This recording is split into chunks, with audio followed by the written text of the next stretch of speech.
you, Mark. No, look. I insist on being referred to as the science. Good. Yeah. I mean, look. Makes sense. Right? Yeah, apparently you could just make shit up and make the entire country follow Stand 6 feet the apart. things that you just made up. God damn. Could you believe that little obnoxious gold brick Yankee cocksucker Anthony Fauci? I absolutely sitting can. there. I absolutely can, and so can you, because you read the real Dr. Fauci, right? But it's everybody else that just fucking went along with it. Just said, oh, well, Follow the science. He's the science. Yeah. He's the science.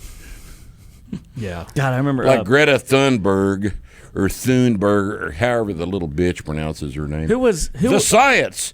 Follow the science of the pseudoscience of global I remember warming. watching our. That's always fun. I remember watching our local government having if they're going to do closures and everything like that. And which doctor was it? It was Doctor. A surgeon in town. What was his name? I remember the director of the health department, that obese woman that they pull out every once in a while, just being a straight bitch to everybody. No, I remember this surgeon in town getting in front of the city council, and he started crying. Yes, I remember because that. Oh my God, are you serious? Because all the businesses need to shut down, and I care about all life in my town, and so because I care about our town, you need to shut everybody down and destroy all these businesses. By the way, I should still be able to practice. Yeah, because he is the science. Mm-hmm. He is the science, right? Trust the God experts. Almighty, Trust the experts. man. I tell you, this little episode, this past 3 years, man. Doctors, have I said this before? Doctors go to trade school. They don't go to medical school. They go to trade school, and medical school functions exactly like electrical school or plumbing school or air conditioning school. It teaches them a trade. It trains them to perform a job. It does not teach them how to think, because they can't do that. The thing is electricians and plumbers are actually competent. They're competent, and if they're not competent, they're not. If they're not competent, the house burns down, or they don't have a job. Bad things occur. But you run into an incompetent doctor, and he tells you some fantastically idiotic bullshit in the little room, and you get up and leave. You're still supposed to pay him. You're supposed to pay the man.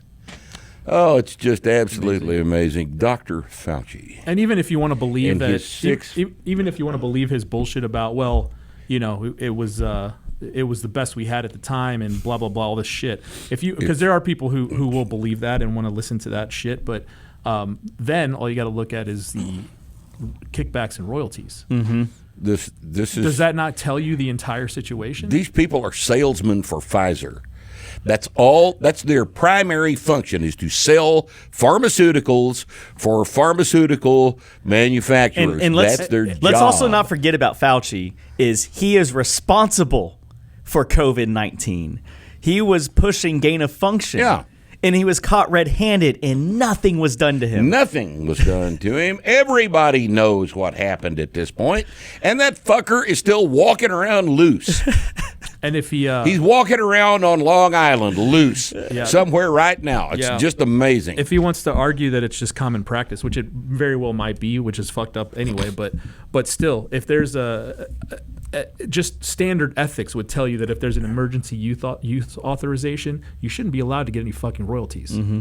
In other words, if you're that's a very good point. If the government is going to force the industry basically to ram through authorization where it would not otherwise have done so, then why do they still get to make money on the damn thing? Yeah, it seems to me like any ethical person would just bypass that shit, but nope. No. Just hoping it would never come out. It's just absolutely amazing. The medical services industry is what it is. It's not the healthcare industry. That's fiction. It's the medical services industry, and they've made, well, our friend Ed Dowd told us that interesting fact when we talked to him on the podcast a while back.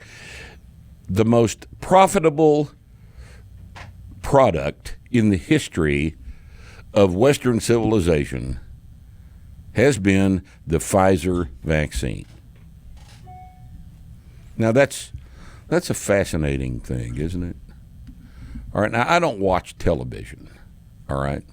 But I am aware of the fact from having been somewhere drinking a beer or something like that where television has been on. I am aware of the fact that probably half of the advertising on any given day on television is for pharmaceutical products. In other words, they're advertising diseases that you are supposed to ask your doctor for medicine to control.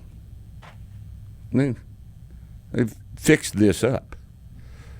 They fixed it up so that you people, because you have no basic science education, you will do what you're told by the television. Do what the television tells you to do. Oh, it doesn't have anything to do with having science education. It's well, it's you just know, the willingness. I think that by a science education, I mean learning how to think in scientific terms. At this point, that's exclusive to non-scientific education. Well, no, I mean a biology degree, a geology degree, a physics major, chemistry majors. Those people know how to think mathematically. And I, you know, if you're stop thinking of medical school as a science degree. It's not. It's not a science degree. It is something complete as trade school. That's all it is. It's like calling a plumber a scientist. Yeah, shit runs downhill. All right, you got to know that. But in terms of the rest of education, if you've got an English major, if you're a history major, you're a women's studies major, you don't know what the hell's going on. You have no idea. You don't know how to think. You don't know what's logical. You don't know what logic is. You have no idea what the hell's going on, and you're the ones that go to law school and become lawyers and become politicians and have done this to us. You're the ones that have done this to us. The CDC is full of people with science degrees, Rip. I think at this I point, don't I'd rather think that's true, I'd rather have Nick. a lawyer running the I don't running think that's the CDC. true, Nick. I think that's true. I think there's a lot of biology majors in the I CDC. think there are a lot of I think there's a lot doctors in the CDC, and I don't think there are a lot of PhDs in biology in the CDC. No, Man, I don't. I think you're giving PhDs too much credit. Well, no, people always give PhDs too much credit. You just got to sit there long enough, and they'll give you a PhD.